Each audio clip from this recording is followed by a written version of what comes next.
You can't tell me we don't love drama, because why do we love these TV friend groups? These groups are toxic. They lie, fight, call each other names, backstab, break bro or girl code, and for them, it's just a regular Tuesday. Hi everybody, welcome to Mind and More, where we talk about anything that comes to mind and more.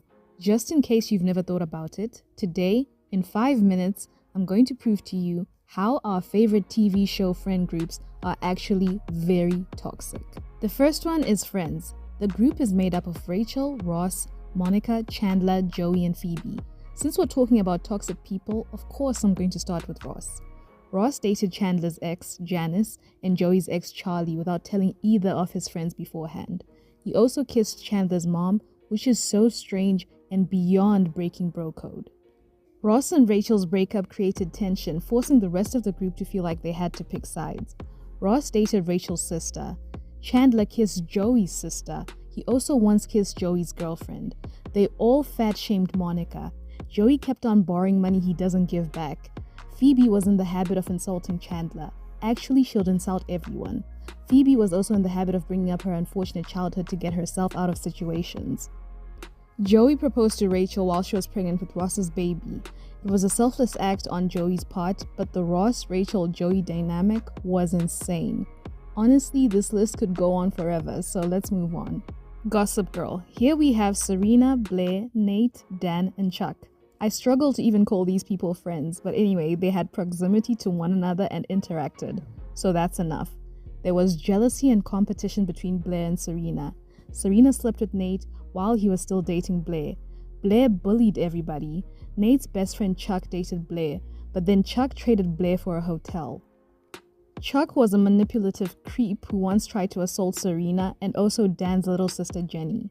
Dan dated Serena, then Blair, then Serena again. If we throw Vanessa in there, she dated both Dan and Nate. They all used secrets as weapons and kept dating within the same circle. I mean, isn't New York City big? Oh, and the biggest thing, Dan turned out to be Gossip Girl, the person who'd been exposing all of their secrets for years. Community. Our love is weird and toxic! This group had Jeff, Britta, Abed, Troy, Annie, Shirley, and Pierce.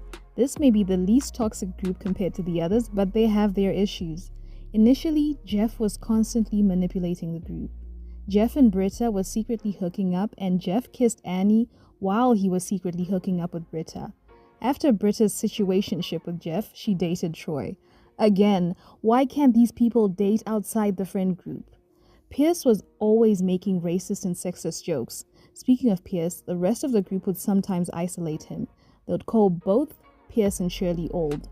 Troy and Abed's relationship, although I was a fan of it, was pretty codependent. The entire group was very cliquey, as if they were in high school. They made sure to shut anyone else out of the group, mostly Chang, but also Todd and this guy. If you're enjoying this video and want to see more stuff like this, why not just subscribe? How I Met Your Mother. In this group, there's Ted, Barney, Robin, Marshall, and Lily. I don't think I could ever describe this group as well as Robin's ex, Kevin, did. You're all the most codependent, incestuous, controlling group of people I've ever met! He called them the most codependent, incestuous, and controlling group of people he'd ever met. And they were truly like this. The only thing Kevin got wrong is that the only thing he didn't see between them was physical violence, but they actually did used to slap each other. Ted and Barney were both in love with Robin. Ted dated Robin, then Barney slept with Robin behind Ted's back. Ted found out and was mad at Barney. Ted dated Robin again, but years later, Barney and Robin were the ones that got married. This is crazy. After they divorced, Ted ended up with Robin again. Ted called Lily a horrible name after she'd left Marshall, even though both Lily and Marshall were his friends.